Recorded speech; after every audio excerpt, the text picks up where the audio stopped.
Hello viewers, it's me Hemalata, lecturer in Zoology, Government Degree College for Men Kurnool.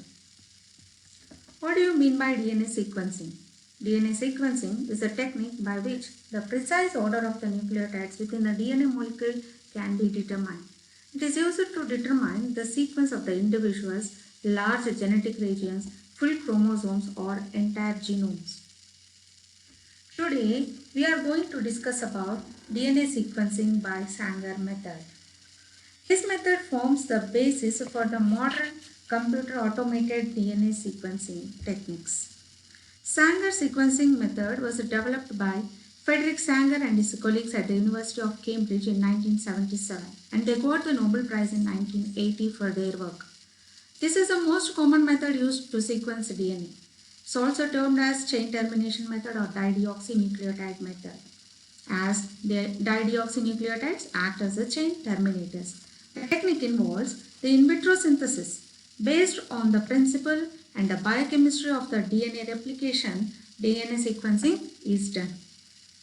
Tell me, what are the main requirements for the in vitro DNA synthesis?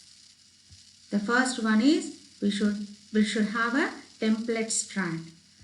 The template strand is a single stranded molecule.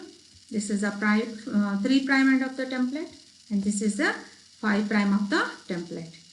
And the next requirement is a short primer. The primer is a single nucleotide, a very short nucleotide chain, which is from 5' to 3'.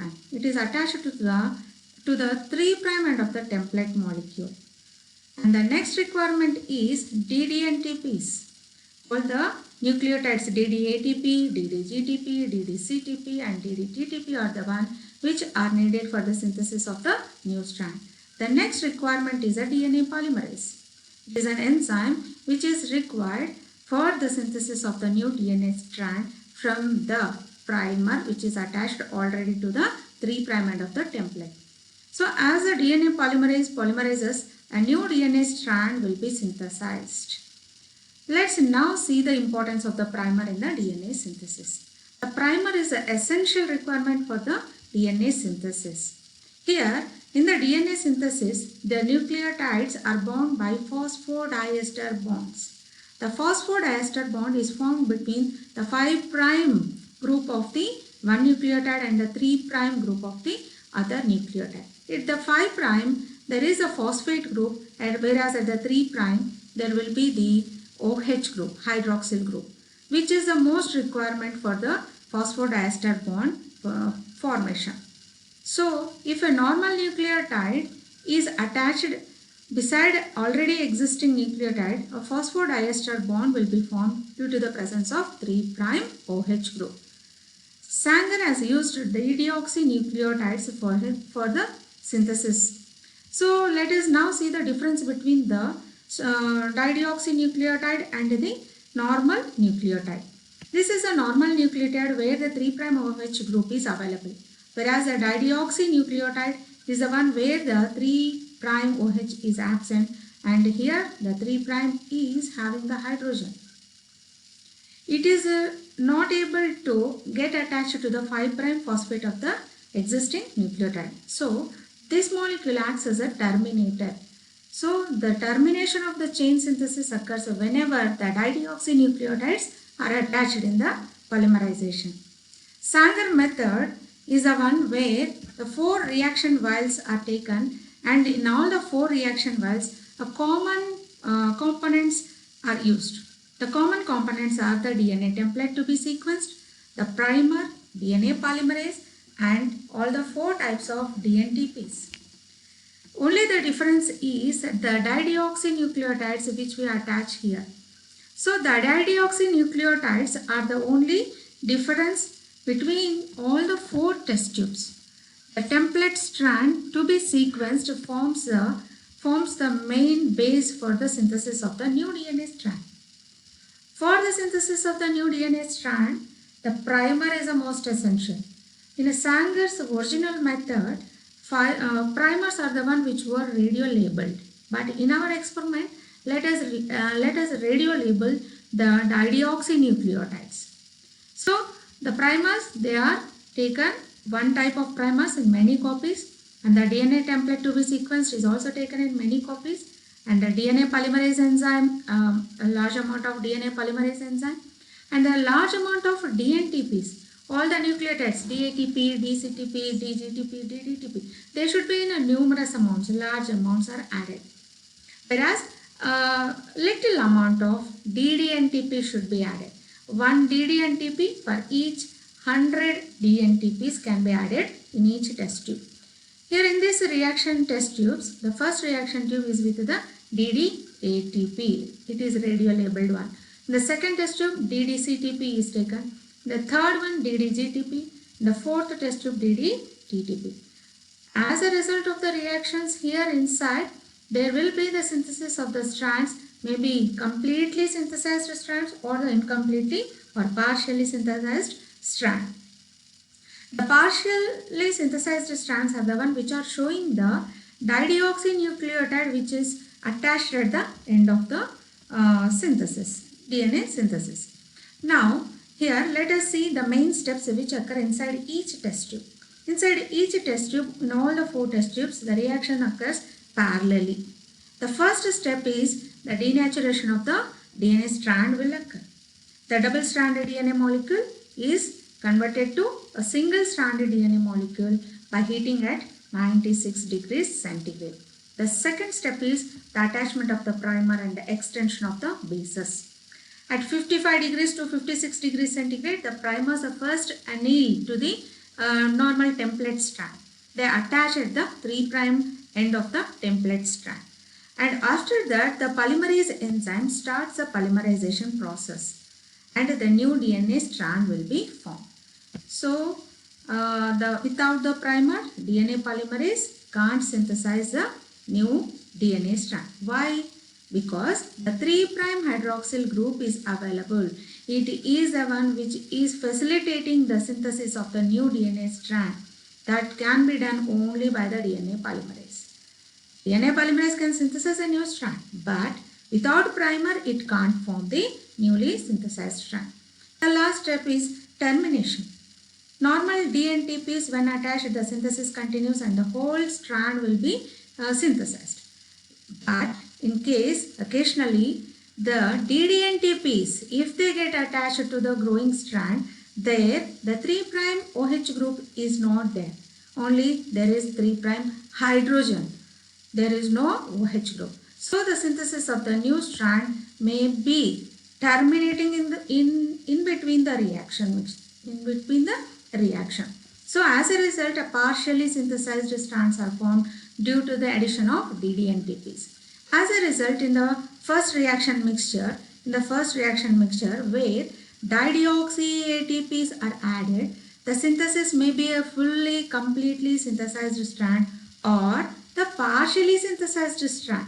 Wherever the thymine bases are present, there the DDATP may attach or the DATP may attach. If the normal DATP gets attached, the whole synthesis of the strand will occur. Otherwise, no. Like that, here there are the 3 partially synthesized strands formed inside the test tube 1 where DDATPs were taken. In the second reaction mixture where DDCTP is added, there a complete synthesis of the new strand may occur. Otherwise, the partially synthesized strands may form. Wherever the guanine bases are there, normal C may attach or DDC may attach. If the DDC has attached, as a result, 3 partially synthesized strands are formed there. The third reaction also will be obtaining 3 partially synthesized strands where the cytosine bases are attached. Cytosine bases are present in the template. So complementary to that, guanine should get attached. If normal DG is attached, the synthesis continues. Here DDG stops the reaction.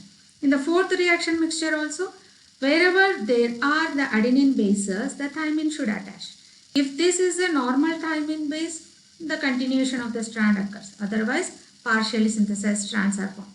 As a result, in all the 4 reaction mixtures, the strands which are partially synthesized look like this. If you denature all these nucleotides, you will be obtaining the single strands. Here, the single strand, it will be a complete synthesized strand or the partially synthesized strands, which are showing the different DDNTPs. The DDNTP is the one which is making the synthesis stop in the middle itself without the completion of the complete DNA strand. So this is showing the different fragments which are having the primers in common. This is the primer part. But the dideoxynucleotide which is present at the end is the one which is differing in all the fragments. All these fragments are now run through the gel electrophoresis. Polyacrylamide gel electrophoresis is run. 4 wells are made and they are labeled according to the DDATP, DDCTP, means all the 4 reaction mixtures, they are poured into these wells. 4 lanes are there. In these 4 lanes, when the gel electrophoresis is run, the fragments which are present in that particular solution will be separated. The separation of the DNA fragments will be going according to their molecular weight. The smaller fragments, they will be moving fast, and the larger fragments, they will be moving slow. The shorter fragments which are moving fast, they go to the bottom of the lane, and whereas the larger fragments, they remain at the top. As a result, here you can see a band pattern which is obtained in all the 4 lanes. As we have taken the radio labeled DDNTPs, these can be obtained onto the autoradiograph. For the analysis and the interpretation of the sequence, we will be preparing an autoradiograph of this. So the autoradiograph is again showing us all the band patterns which were obtained on the gel electrophoresis. This is also showing the shorter fragments at the bottom and the larger fragments at the top. So by seeing this, a shorter fragment is first present in the A lane. So the sequence may be ending with the A. The next is in the T lane. So the T thymine base will be there. And the next is the G. Next is again C. Goes on.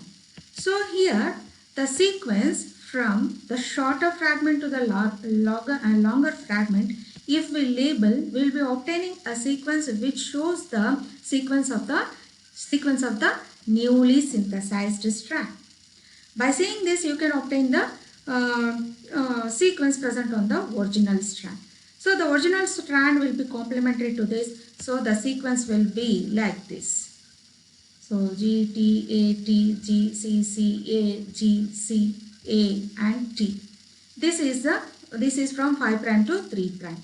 So newly synthesized strand always synthesizes from 5 prime to 3 prime end. Now we have successfully obtained the original template strand. The sequence of the original template strand is obtained successfully from the sequences which we have obtained from the autoradiograph. So now it's the quiz time.